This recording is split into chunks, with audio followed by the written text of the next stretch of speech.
Good morning, everyone. This is a very important day for us.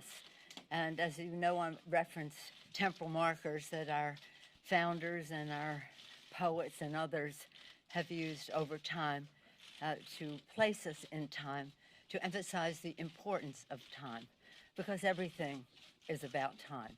How we use it, how we mark it. And today is an important day because today is the day that we name the managers, we go to the floor to pass the resolution to transmit the articles of impeachment to the Senate, and later in the day, when we have our engrossment, that we march those articles of impeachment to the United States Senate. As I've said, it's always been our founders, when they started, when in the course of human events it becomes necessary, when. Abraham Lincoln, 7 years ago.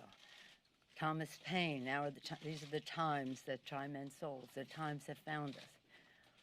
Again and again, even our poets.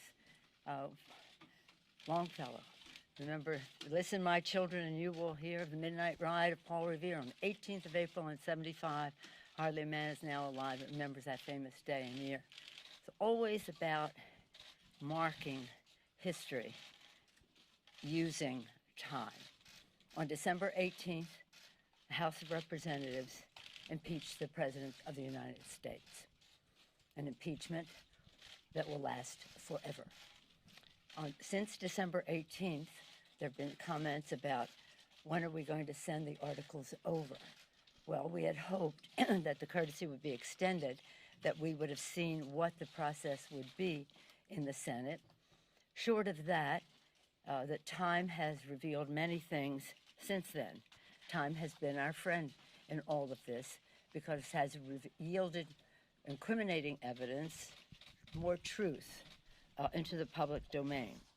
Since we passed the articles on December 20th, 2 days later, new email showed that 91 minutes after Trump's phone call with President Zelensky, a top Office of Management and Budget aide asked the Department of Defense to hold off on the Ukraine aid.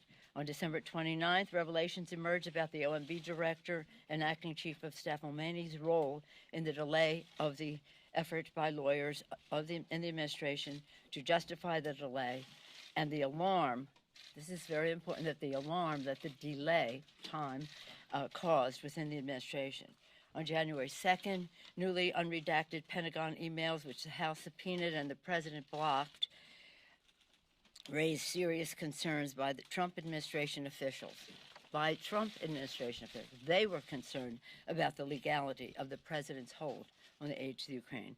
On January 6th, former Trump National Security Advisor John Bolton said he would comply with a subpoena to testify and that he has new relevant information. On January 13th, reports emerged the Russian government hacked the Ukrainian gas company, Burisma, as part of their ongoing effort to influence U.S. elections in support of President Trump. And just yesterday, the House committee, two of our chairmen here, Chairman Nadler of Judiciary, Chairman Schiff of Intelligence, Chairman Eliot Engel of Foreign Affairs, and Chairwoman Maloney of Government Reform, they released new evidence pursuant to a House subpoena. Lev Parnas, you know who that is, an associate of Rudy Giuliani, that further proves the president was a central player in the scheme to pressure Ukraine for his own benefit in the 2020 election. This is about the Constitution of the United States, and it's important for the president to know, and Putin to know, the American voters in America should decide who our president is, not Vladimir Putin in Russia.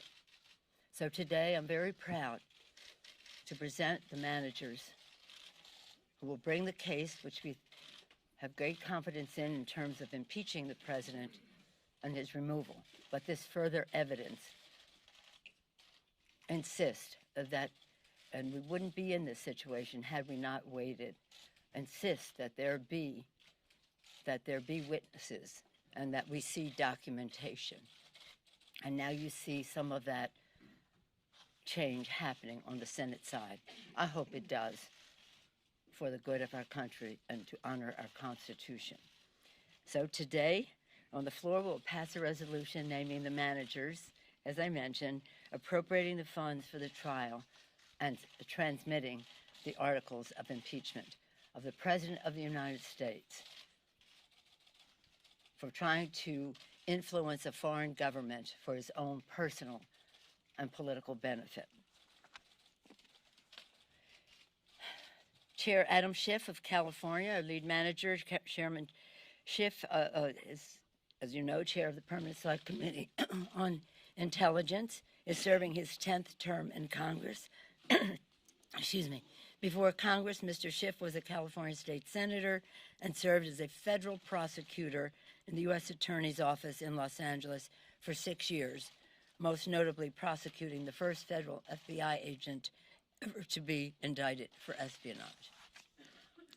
Chairman Jerry Nadler, chair of the House Judiciary Committee, is serving his 15th term in Congress. Mr. Nadler served as the top Democrat on the Judiciary Subcommittee on Constitution, Civil Rights, and Civil Liberties for 13 years. Before Congress, Mr. Nadler served in the New York State Assembly for 16 years. Wow. Chair Zoe Lofgren, chair of the House Committee on House Administration, which has jurisdiction over federal elections, is a senior member of the House Judiciary Committee. Ms. Lofgren is serving her 13th term in Congress. This is Chairwoman Lofgren's third impeachment as a Judiciary Committee staffer in the Nixon impeachment, as a member of the Judiciary Committee on the Clinton impeachment, and now as a manager in this impeachment of President Trump. Chair Hakeem Jeffries of New York. Chairman Hakeem Jeffries is the chair of the House Democratic Caucus and is currently serving his fourth term in Congress. He's a member of the House Judiciary Committee. Before being in Congress, he served in the Assembly of New York for 6 years, an accomplished litigator in private practice before running for elective office. Mr. Jeffries clerked for the Honorable Howard Baird, Jr. of New York District Court for the Southern District of New York. Congresswoman Val Demings of Florida. Congresswoman Val Demings is a member of both the House Permanent Select Committee on Intelligence and the House Judiciary Committee. Ms. Demings serving her second term in Congress. Before Congress, Ms. Demings served as the Orlando Police Department for 27 years, part of that time as the first woman police chief in Orlando. Congressman Jason Crow of Colorado was a member of the House Armed Services Committee. Mr. Crow served our country, bravely as an Army Ranger in Iraq and Afghanistan. Before running for Congress, Mr. Crow was a respected litigator in private practice in Colorado. Congresswoman Sylvia Garcia of Texas. Congresswoman Sylvia Garcia is a member of the House Judiciary Committee. Before Congress, Ms. Garcia served in Texas State Senate previously. She was the director and presiding judge of the Houston Municipal System and was elected city controller. Ms. Garcia was later elected the first Hispanic and first woman to be elected in her own right to the Harris County Commissioner's Court. As you can see from these descriptions, the emphasis is on litigators. The emphasis is on comfort level in the courtroom. The emphasis is making the strongest possible case to protect and defend our Constitution, to seek the truth for the American people. I'm very proud and honored that these 7 members, distinguished members, have accepted this serious responsibility, again, to protect and defend for the people, defending our democracy. When we leave here, a little bit later at noon, we'll go to the floor and pass a resolution naming the managers officially. But I wanted to say more about them here and to say that the decision to come down in favor of litigators is necessitated by the clear evidence that we should have witnesses, and we should have documentation, and we have to make the strongest prosecution, not only of our very strong case, but of all the information that has come forth since. We're willing to take a few questions. Speaker Pelosi. Yes, sir. If time has only strengthened your case, why did you rush to have a vote before Christmas? And, Mr. Chairman, why hold only public hearings for just 2 weeks? Well, couldn't you stretch this out longer in order to get this more information that you consider has only bolstered your case? Well, I'll yield to the distinguished chairman, but I will say that we had a strong case for impeachment of the president and removal for the president. Anything more would be in terms of where we go in the Senate, and I'll yield to the chairman. We've always felt a certain urgency about this impeachment, given that the president was trying to get foreign help in cheating in the next election. But as soon as we did take up and pass the articles, Mitch McConnell made it clear that he didn't want a trial in the Senate, that he didn't want to hear from witnesses, that he didn't want documents. And this time has given us the ability to show the American people the necessity of a fair trial, to expose the degree to which McConnell is working hand in hand with the subject of the impeachment, the president, to essentially turn what should be a trial into a sham. And that time has been, I think, very effective in not only bringing new evidence to light, and the evidence was already overwhelming, but also forcing senators to go on record. Do they want a fair trial, one that's fair to the president, but also fair to the American people, or are they going to participate in a cover-up? So I think it's been very effective, and as you've seen, additional evidence continues to come to light that not only has bolstered an already overwhelming case, but has also put additional pressure, I think, on the Senate to conduct a fair trial. And the last thing I'll say is Mr. McConnell has taken to saying that the Senate should only consider the closed record that comes from the House. And as if what the Senate is not a trial, but an appeal from a trial. But of course, the Senate, the framers had in mind a real trial with witnesses and evidence. And if McConnell makes this the first trial in history without witnesses, it will be exposed for what it is, and that is an effort to cover up for the president. Finally, some have suggested as part of your question, why didn't we wait to get more testimony? Well, we have sought McGahn's testimony, Don McGahn, the president's lawyer, since April of last year. We still don't have a final court judgment. So yes, we could have waited years to get testimony, further testimony from all the people the president has been obstructing. But essentially, that would completely negate the impeachment power. That is, allow the president, by virtue of obstruction, to prevent his own impeachment. And that was an unacceptable course, particularly when the whole object of the president's scheme was to cheat in the election, which is the ordinary mechanism for dealing with a corrupt presidency. Madam Speaker. Madam Speaker. Can I just say, I was very discouraged to see Mitch McConnell sign on to a resolution dismissing the case. That, to me, dismissal is cover-up. Dismissal is cover-up. Do you want to speak to that, Jerry? Let me add to that. There is an overwhelming case, beyond any reasonable doubt, that the president betrayed the country by withholding federal funds appropriated by Congress, breaking the law in doing so, in order to extort a foreign government into intervening in our election to embarrass or to try to embarrass a potential political opponent of his. There's overwhelming evidence of that. We couldn't wait because, I mean, some people said, well, you know, let the election take care of it. He's trying to cheat in that election.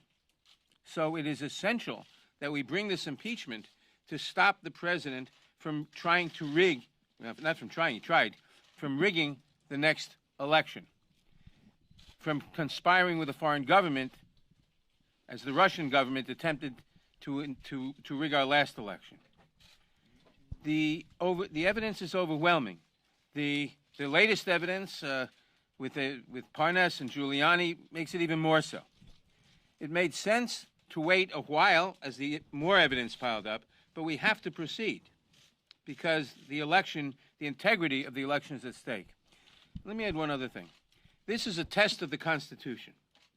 The president's conduct violates the Constitution in every single way, trying to rig an election, stonewalling the Congress is saying no one may testify because I can have a cover-up despite Congress.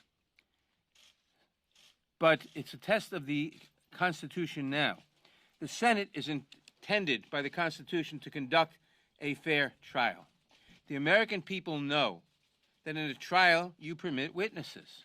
You present the evidence.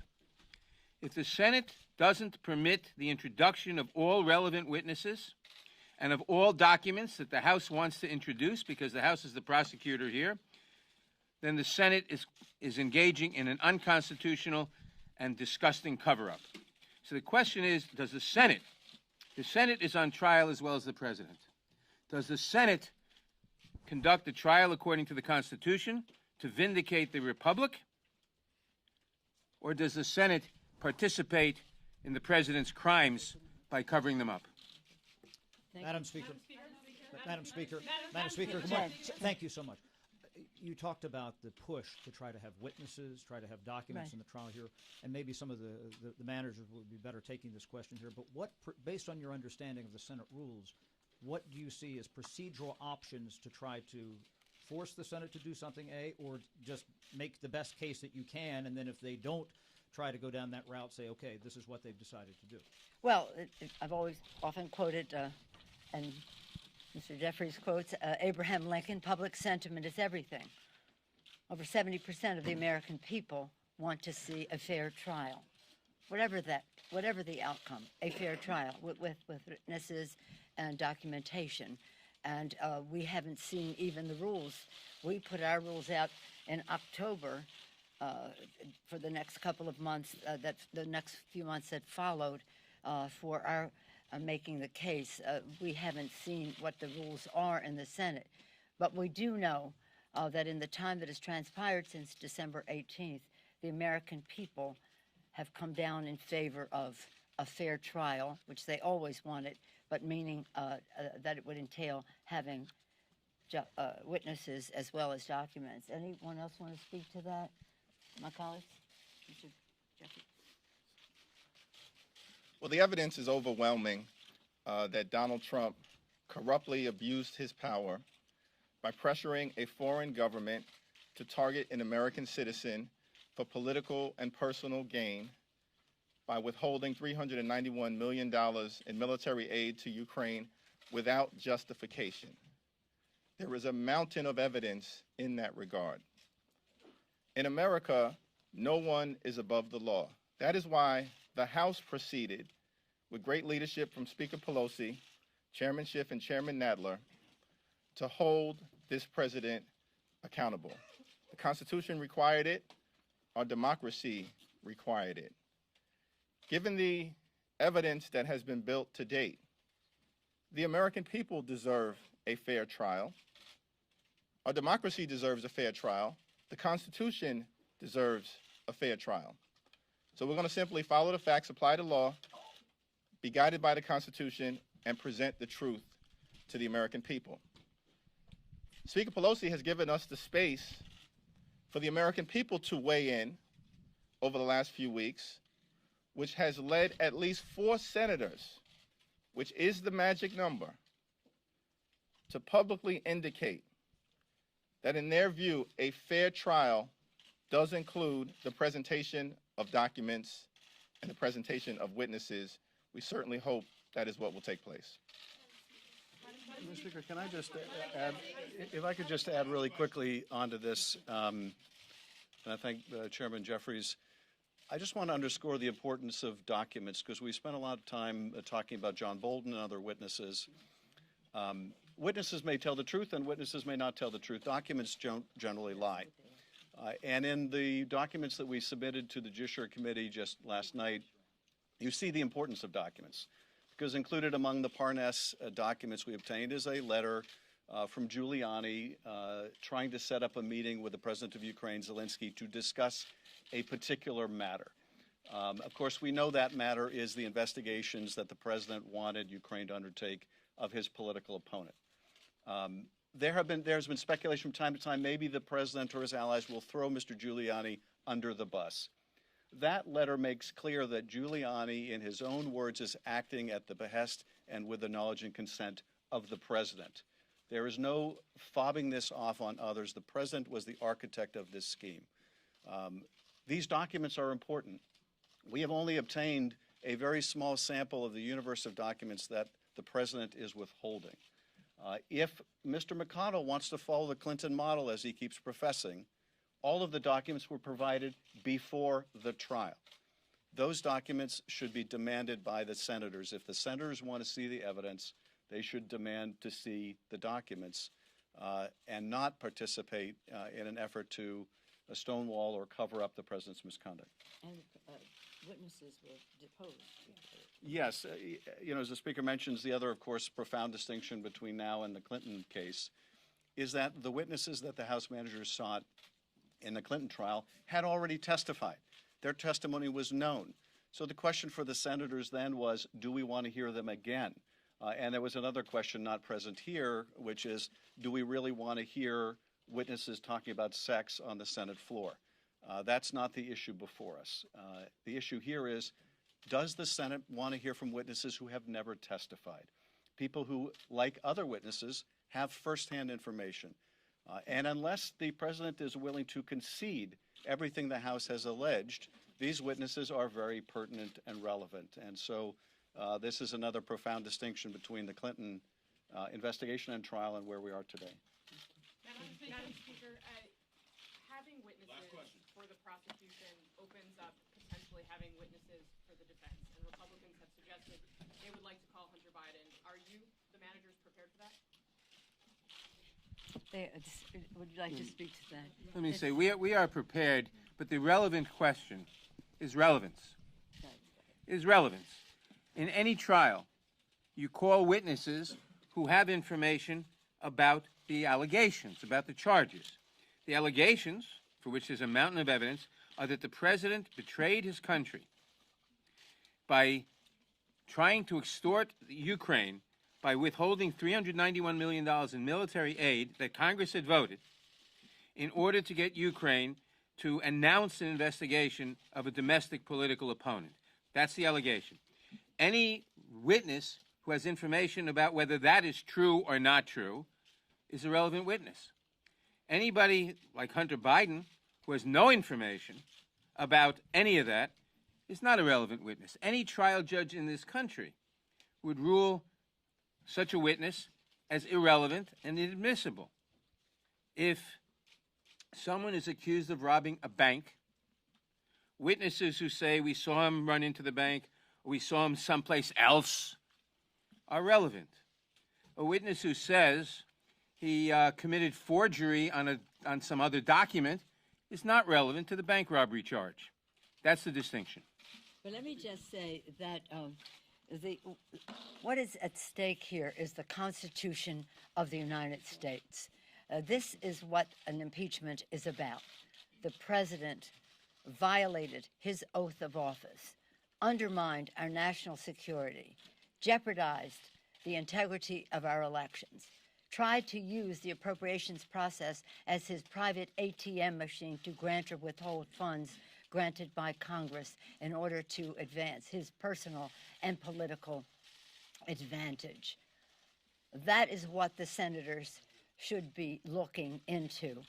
This is a president who said the Second Amendment, Article 2, says that I can do whatever I want. It does not.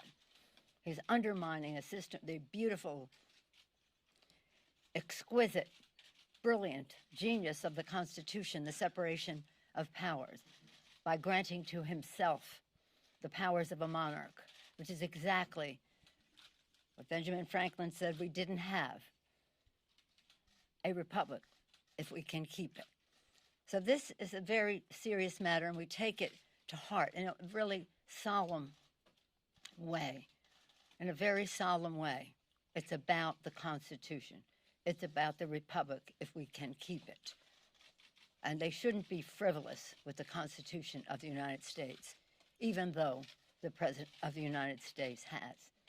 The President is not above the law. He will be held accountable. He has been held accountable. He has been impeached. He's been impeached forever. They can never erase that. I'm very proud of the managers that we have. believe that they bring to this case in the United States Senate great patriotism, great respect for the Constitution of the United States, great comfort level in a courtroom, great commitment, again, to the Constitution. Jerry being the chair of that Constitutional Subcommittee for 13 years, Zoe being involved in 3 impeachments, and there are others bringing their intellectual resources and their knowledge to all of this. So I thank them for accepting this responsibility.